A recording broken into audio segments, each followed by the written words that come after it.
بچے مدرسے میں پڑھنے جاتے ہیں، اسکول میں پڑھنے جاتے ہیں، تو کوئی کسی کا وزیر کہتا ہے کہ یہ فلاں کا بیٹا ہے، یہ فلاں کا بیٹا ہے، اس کا باپ اتنا مالدار ہے، اس کا باپ اتنا بڑا آدمی ہے۔ سب اپنے اپنے بیٹوں کے باپ کی تعریف کرتے ہیں، سب اپنے اپنے مالکوں کی تعریف کرتے ہیں اور بتاتے ہیں کہ یہ فلاں باپ کا بیٹا ہے، یہ اتنے بڑے آدمی کا بیٹا ہے، یہ اتنے بڑے بادشاہ کا بیٹا ہے، یہ اتنے بڑے وزیر کا بیٹا ہے، اتنے بڑے وکیل کا بیٹا ہے، اتنے بڑے ڈاکٹر کا بیٹا ہے، اتنے بڑے انجینئر کا بیٹا ہے، اتنے بڑے عالم کا بیٹا ہے، اتنے بڑے مفتی کا بیٹا ہے، اتنے بڑے ادیب کا بیٹا ہے، اتنے بڑے مفسر کا بیٹا ہے، اتنے بڑے محدث کا بیٹا۔ لیکن سنو سنو، واہ رے میرے غوث اعظم، آپ کی شان کا عالم کیا ہے، آپ کا مرتبہ کیا ہے، اللہ رب العزت نے آپ کو کیا شان عطا کی ہے، اللہ تبارک و تعالی نے آپ کو کیا مرتبہ عطا کیا ہے۔ اللہ اکبر کبیرہ۔ سب کے بچے جاتے ہیں تو سب بتاتے ہیں، کسی کا وزیر بتاتا ہے کہ یہ فلاں کا بیٹا ہے، لیکن واہ رے غوث اعظم،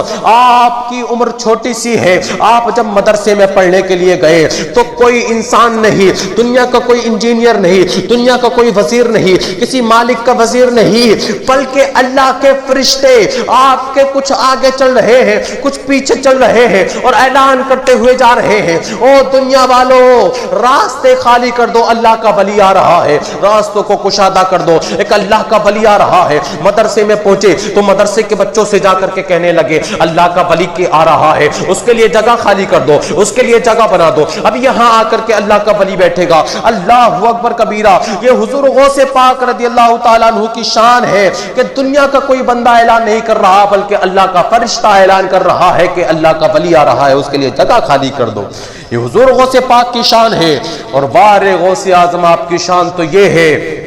سب کعبے کا طواف کرتے ہیں، مفتی بھی کعبے کا طواف کرتے ہیں، اولیاء بھی کعبے کا طواف کرتے ہیں، سب کعبے کا طواف کرتے ہیں، ادیب ہو وہ بھی کعبے کا طواف، لیکھک ہو وہ بھی کعبے کا طواف، مفسر ہو وہ بھی کعبے کا طواف، محدث اعظم ہو وہ بھی کعبے کا طواف کرتے ہیں۔ مفتی اعظم نے بھی کعبے کا طواف کیا، اعلیٰ حضرت نے بھی کعبے کا طواف کیا، سب نے کعبے کا طواف کیا۔ لیکن سنو سنو،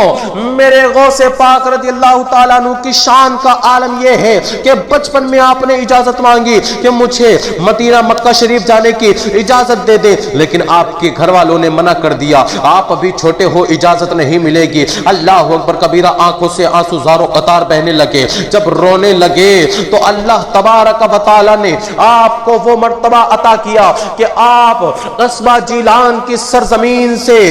کھڑے ہو کر کے مکے کی زیارت کر رہے تھے، کعبے کا طواف کر رہے تھے، کعبے کی زیارت کر رہے تھے۔ پھر جب آپ بڑے ہو گئے تو آپ سے کسی نے پوچھا حضور آپ جب بچپن میں تھے تو اللہ تبارک و تعالی نے آپ کو وہ مرتبہ عطا کیا تھا کہ آپ قصبہ جیلان کی سرزمین سے کھڑے ہو کر کے کعبے کی زیارت کر رہے تھے، لیکن حضور اب آپ بڑے ہو گئے ہیں، اب آپ کا مرتبہ کیا ہے، اب آپ کی شان کیا ہے؟ حضور غوث پاک رضی اللہ تعالیٰ عنہ نے فرمایا کہ سنو سنو، جب میں چھوٹا تھا تو میں قصبہ جیلان کی سرزمین سے کھڑے ہو کر کے کعبے کی زیارت کر رہا تھا، لیکن اب میں بڑا ہو گیا ہوں، اللہ تبارک و تعالیٰ نے مجھے وہ مرتبہ عطا کیا ہے، وہ مقام عطا کیا ہے، وہ شان عطا کی ہے کہ میں نے بچپن میں کعبے کی زیارت کی تھی قصبہ جیلان کی سرزمین سے، لیکن اب اللہ تبارک و تعالیٰ نے وہ مرتبہ عطا کر دیا ہے کہ کعبہ میرے گھر کا طواف کرتا ہے۔ اس لیے تو بریلی کے تاجدار یوں پکار اٹھتے ہیں، سارے اقطاب جہاں کرتے ہیں کعبے کا طواف اور کعبہ کرتا ہے طواف در بالا تیرا۔